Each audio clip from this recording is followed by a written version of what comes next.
Assalamualaikum warahmatullahi wabarakatuh. Hai sahabat darling, ketemu lagi dengan Bapak dalam pelajaran pendidikan Pancasila dan kewarganegaraan.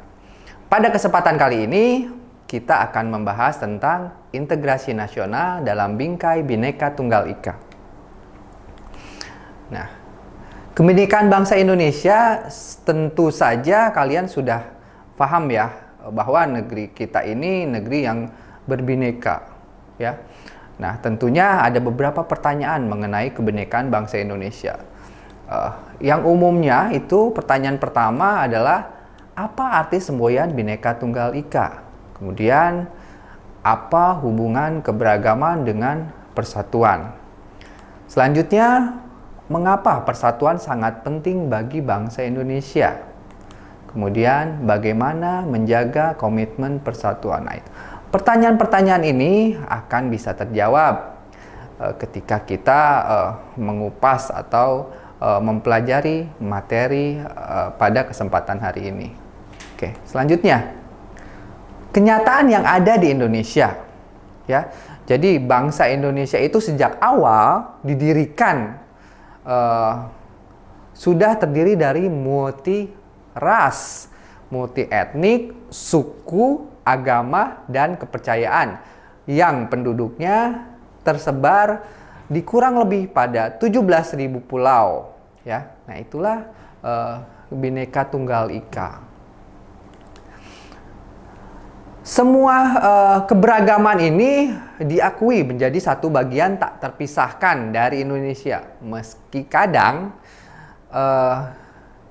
tak cukup mendapatkan perlindungan dan rasa keadilan yang sama. Seperti itu. Nah, dari realitas itu, maka sejak awal negara dan bangsa ini tidak pernah dimaksudkan hanya untuk warga negara dengan agama atau kepercayaan tertentu, etnis tertentu, dan golongan tertentu. Dengan kebinekaan ini, alhamdulillah kita masih utuh sampai saat ini, ya. Kemerdekaan kita itu sudah melewati umur 75 tahun, ya.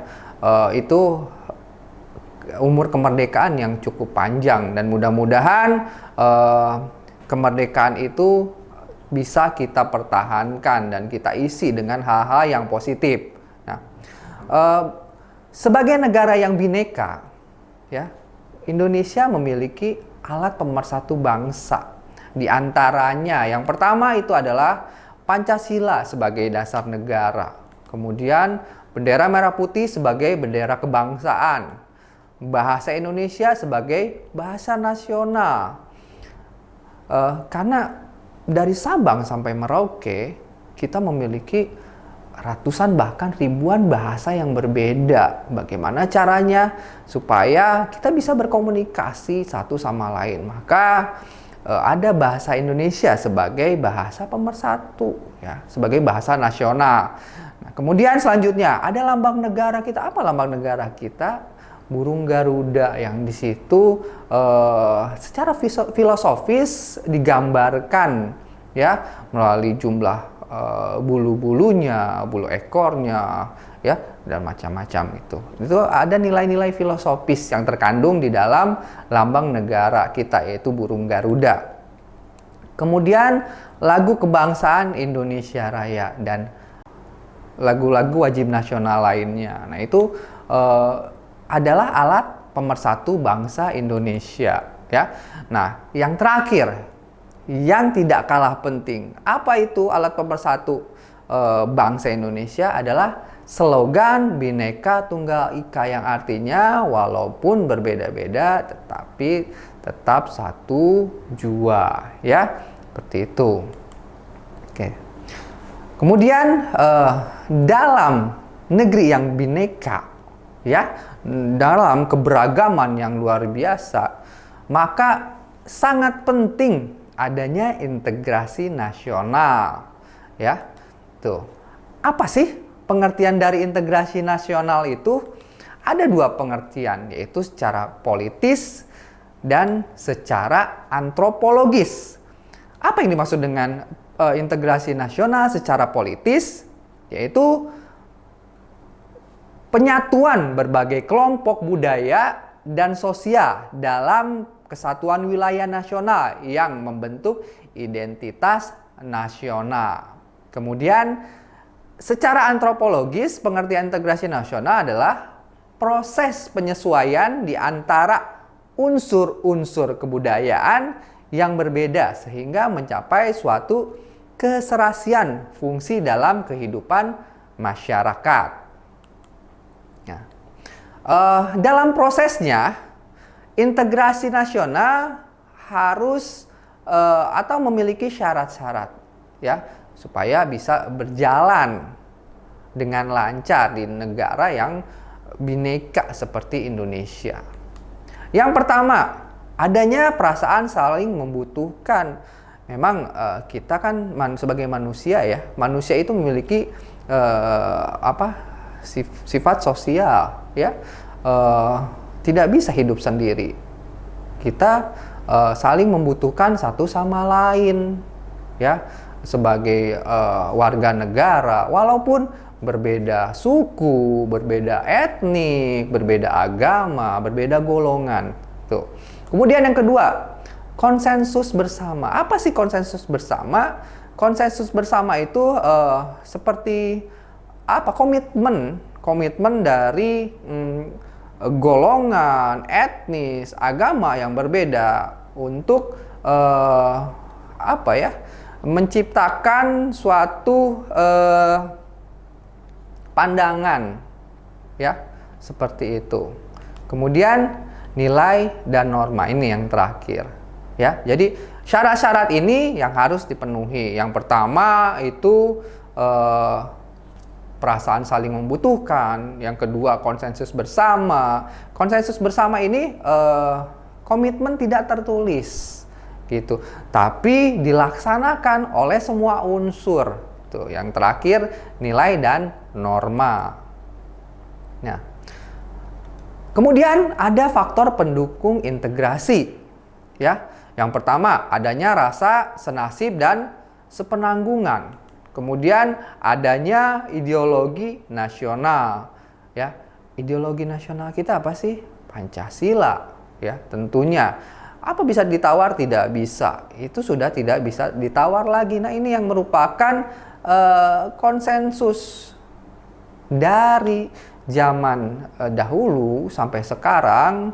Ideologi ini masih relevan, ya, seperti itu.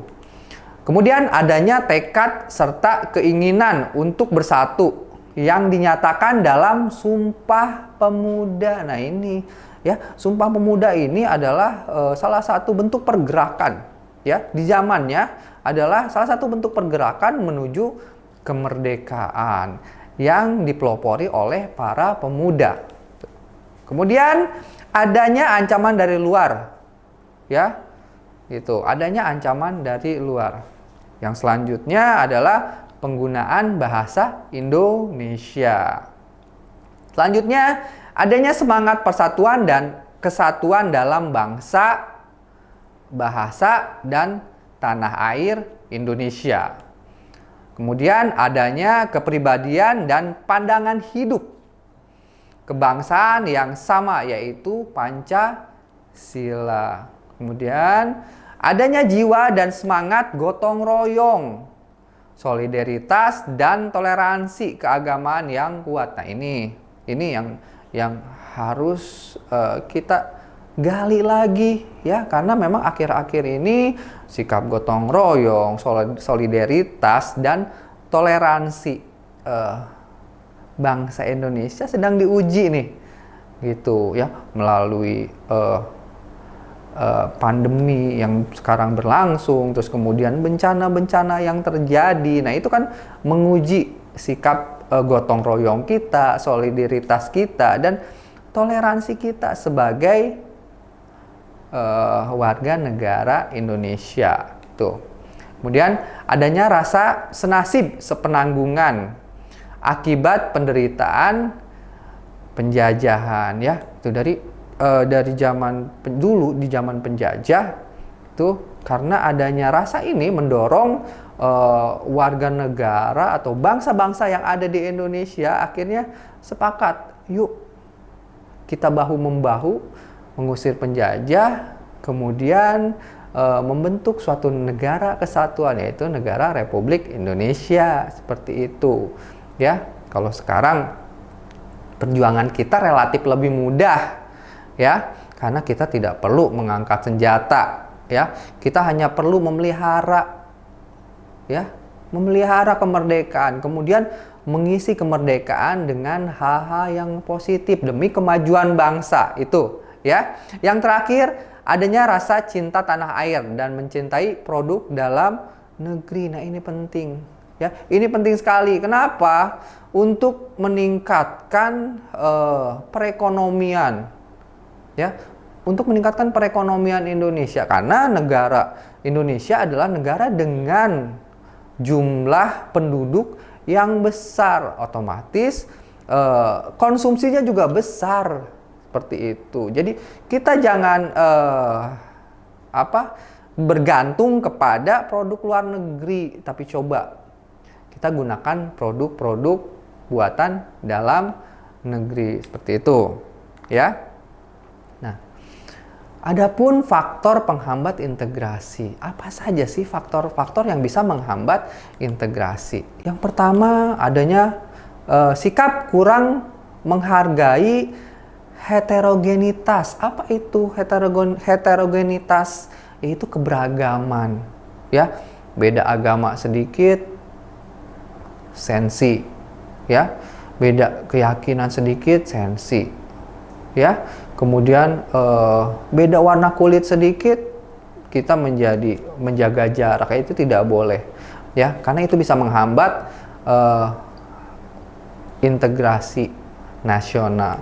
Selanjutnya, kurangnya toleransi. Nah, ini ya, ini lagi-lagi kita sebagai bangsa, yuk kita tingkatkan rasa toleransi kita ya. Itu toleransi beragama ya, toleransi antar golongan, toleransi antar etnik ya, seperti itu, sehingga kita bisa menjadi negara yang kuat dan bersatu tuh ya.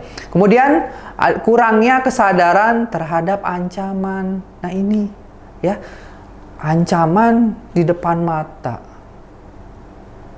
Itu salah satunya apa? Nah, itu produk-produk luar negeri yang membanjiri bangsa kita. Ya, kemudian budaya-budaya asing. Seperti itu. Sekarang tua, muda banyak yang lebih mencintai kebudayaan luar negeri. Yuk, kita kembali lagi, kita cintai budaya bangsa sendiri itu ya.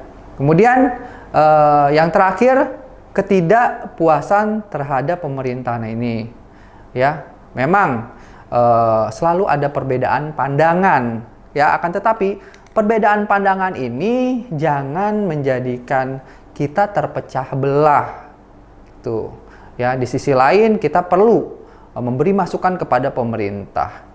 Tapi ketika ada program-program yang memang baik gitu, memang demi bangsa dan rakyat Indonesia, ayo kita dukung. Seperti itu.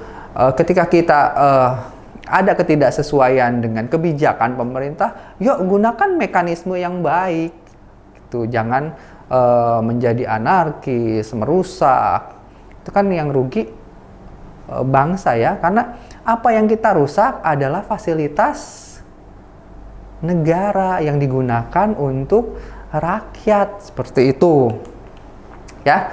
Nah, mungkin untuk kesempatan hari ini itu saja yang bisa Bapak sampaikan. Tetap semangat, tetap menjaga kesehatan, patuhi 3M, tetap rajin berolahraga dan berpikir positif. Sampai bertemu lagi di pertemuan berikutnya. Wassalamualaikum warahmatullahi wabarakatuh.